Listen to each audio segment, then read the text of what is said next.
ये कहानी है भारत और पाकिस्तान के उस ऐतिहासिक मुकाबले की जिसमें रन चेज करते हुए सचिन तेंदुलकर ने ऐसी पारी खेली कि पाकिस्तान के गेंदबाज पूरी तरह दबाव में आ गए। इस मैच में अब्दुल रज्जाक ने एक ऐसा आसान कैच छोड़ दिया जो आगे चलकर पाकिस्तान की हार की बड़ी वजह बन गया।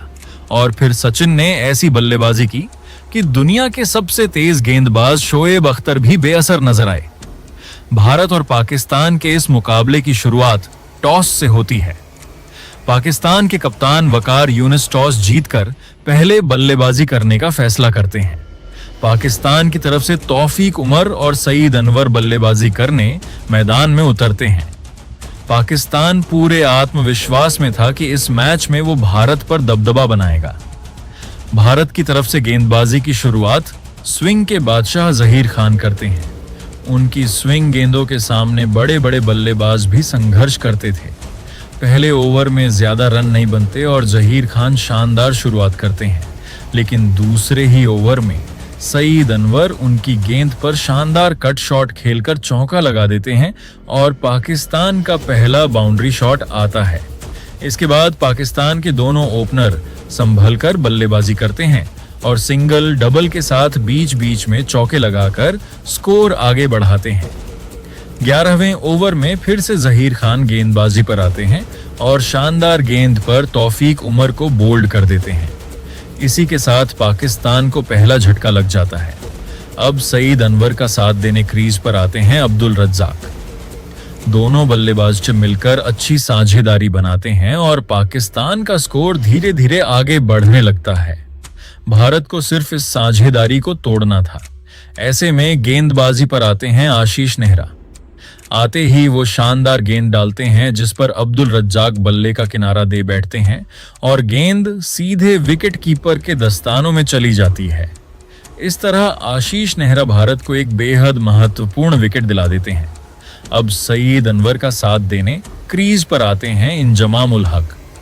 पाकिस्तानी दर्शकों को उनसे काफी उम्मीदें थीं। अगले ओवर में इंजमाम आगे बढ़कर शानदार चौका लगाते हैं और लगता है कि वो बड़ी पारी खेलेंगे, लेकिन अगले ही ओवर में एक रन चुराने की कोशिश में इंजमाम रन आउट हो जाते हैं। अब पाकिस्तान का स्कोर 98 रन पर 3 विकेट हो चुका था। अब यहां पर भारत को मैच में पकड़ मजबूत करने का मौका मिल चुका था, लेकिन पाकिस्तान अभी भी मुकाबले में बना हुआ था। इसके बाद बल्लेबाजी करने आते हैं मोहम्मद यूसुफ। वो सईद अनवर के साथ मिलकर अच्छी साझेदारी बनाना शुरू कर देते हैं। दोनों बल्लेबाज काफी समझदारी से खेलते हैं और धीरे धीरे पाकिस्तान के स्कोर को आगे बढ़ाते रहते हैं। सिंगल डबल और समय समय पर चौकों के साथ रन गति भी अच्छी बनी हुई थी। इन दोनों की शानदार साझेदारी के कारण पाकिस्तान का स्कोर 36 ओवर तक 171 रन तक पहुंच जाता है। लेकिन तभी मैच में एक बड़ा मोड़ आता है।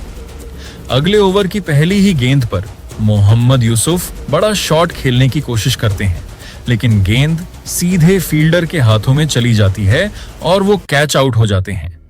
इसके बाद भी सईद अनवर एक छोर संभालकर बल्लेबाजी करते रहते हैं और शानदार अंदाज में अपना शतक पूरा कर लेते हैं।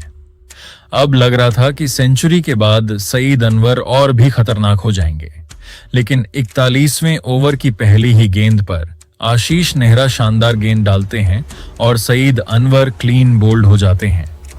इस तरह भारत को एक बेहद महत्वपूर्ण विकेट मिल जाता है। इसके बाद पाकिस्तान के बाकी बल्लेबाज छोटी लेकिन महत्वपूर्ण पारियां खेलते हैं और टीम के स्कोर को आगे बढ़ाते रहते हैं। अंतिम ओवरों में कुछ तेज रन आने लगते हैं और पाकिस्तान मजबूत स्थिति में पहुंच जाता है। 50 ओवर की समाप्ति तक पाकिस्तान 273 रन बना लेता है। अब भारत के सामने जीत के लिए 274 रन का बड़ा लक्ष्य था। उस समय के हिसाब से यह लक्ष्य बिल्कुल आसान नहीं था, लेकिन अब बारी थी भारत की बल्लेबाजी की। भारत की तरफ से मैदान पर उतरते हैं विस्फोटक वीरेंद्र सहवाग और मास्टर ब्लास्टर सचिन तेंदुलकर। ये वो जोड़ी थी जो बड़े से बड़े गेंदबाजों की लय बिगाड़ने के लिए जानी जाती थी। अब पूरा स्टेडियम भारत की बल्लेबाजी देखने के लिए तैयार था। भारत की तरफ से बल्लेबाजी की शुरुआत करने आते हैं वीरेंद्र सहवाग और मास्टर ब्लास्टर सचिन तेंदुलकर। पाकिस्तान की तरफ से गेंदबाजी की शुरुआत करते हैं वसीम अकरम। पहले ही ओवर में सचिन तेंदुलकर शानदार अंदाज में शुरुआत करते हैं और लगातार चौके लगाकर पाकिस्तान को दबाव में डाल देते हैं। इसके बाद अगले ओवर में गेंदबाजी पर आते हैं दुनिया के सबसे तेज गेंदबाज शोएब अख्तर। लेकिन यहाँ पर सचिन बिल्कुल अलग ही मूड में दिखाई दे रहे थे। शोएब अख्तर की तेज गेंद को सचिन शानदार टाइमिंग के साथ सीमा रेखा के पार भेज देते हैं। पूरा स्टेडियम इस शॉट को देखकर हैरान रह जाता है। इसके बाद वकार यूनिस की गेंद पर भी सचिन शानदार कट शॉट लगाकर बाउंड्री हासिल कर लेते हैं। अब लग रहा था कि भारत पूरी तरह मुकाबले पर नियंत्रण बना चुका है। दूसरी तरफ वीरेंद्र सहवाग भी आक्रामक बल्लेबाजी करते हुए लगातार चौके लगा रहे थे। दोनों बल्लेबाजों की शानदार साझेदारी के कारण भारत तेजी से रन बना रहा था। चौके, छक्के और सिंगल डबल के साथ भारत का स्कोर 50 रन के पार पहुंच जाता है। लेकिन तभी पाकिस्तान को पहली सफलता मिलती है। वकार यूनिस की गेंद पर वीरेंद्र सहवाग बड़ा शॉट खेलने की कोशिश करते हैं, लेकिन कैच आउट हो जाते हैं। इसके बाद सचिन का साथ देने मैदान पर आते हैं सौरव गांगुली। लेकिन आज का दिन गांगुली के लिए अच्छा नहीं था और वो बिना खाता खोले एलबीडब्ल्यू आउट हो जाते हैं। अब पाकिस्तान की थोड़ी वापसी होती हुई दिखाई दे रही थी, लेकिन दूसरी तरफ सचिन लगातार शानदार बल्लेबाजी करते जा रहे थे। 7वें ओवर में सचिन एक शॉट खेलते हैं, लेकिन गेंद हवा में चली जाती है। आए यहाँ पर अब्दुल रज्जाक के पास आसान कैच का मौका था, लेकिन वो कैच छोड़ देते हैं। उन्हें बिल्कुल अंदाजा नहीं था कि यही ड्रॉप कैच आगे चलकर मैच की सबसे बड़ी गलती साबित होने वाला है। कैच छूटने के बाद सचिन और भी खतरनाक हो जाते हैं। अगली ही गेंद पर शानदार कवर ड्राइव लगाकर गेंद को सीधे बाउंड्री के पार भेज देते हैं। इसके बाद सचिन अपना अर्धशतक भी पूरा कर लेते हैं। अब भारत का पलड़ा पूरी तरह भारी दिखाई दे रहा था। इसके बाद सचिन और मोहम्मद कैफ मिलकर पाकिस्तान के हर गेंदबाज पर दबाव बनाना शुरू कर देते हैं। दोनों बल्लेबाज चौके और सिंगल डबल के साथ तेजी से रन जोड़ते हैं। 20 ओवर की समाप्ति तक भारत 146 रन बना चुका था। लेकिन तभी गेंदबाजी पर आते हैं शाहिद अफरीदी और वो मोहम्मद कैफ को आउट कर देते हैं। अब पाकिस्तान को एक छोटी उम्मीद वापस मिल चुकी थी, लेकिन सचिन अभी भी क्रीज पर मौजूद थे और मैच पूरी तरह भारत की पकड़ में दिखाई दे रहा था। इसके बाद सचिन का साथ देने क्रीज पर आते हैं राहुल द्रविड़।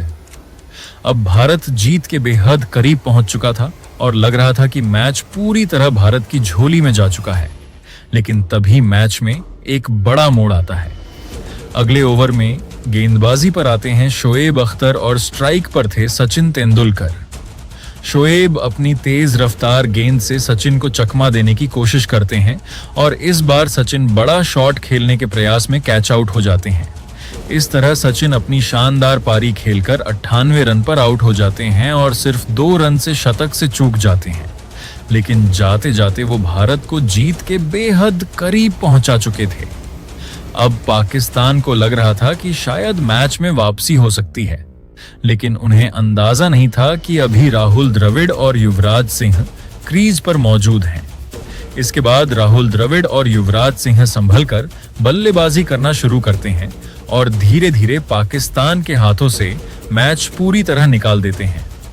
दोनों बल्लेबाज शानदार शॉट लगाते हुए चौके और तेज रन बनाते हैं और पाकिस्तान के गेंदबाज पूरी तरह दबाव में दिखाई देने लगते हैं।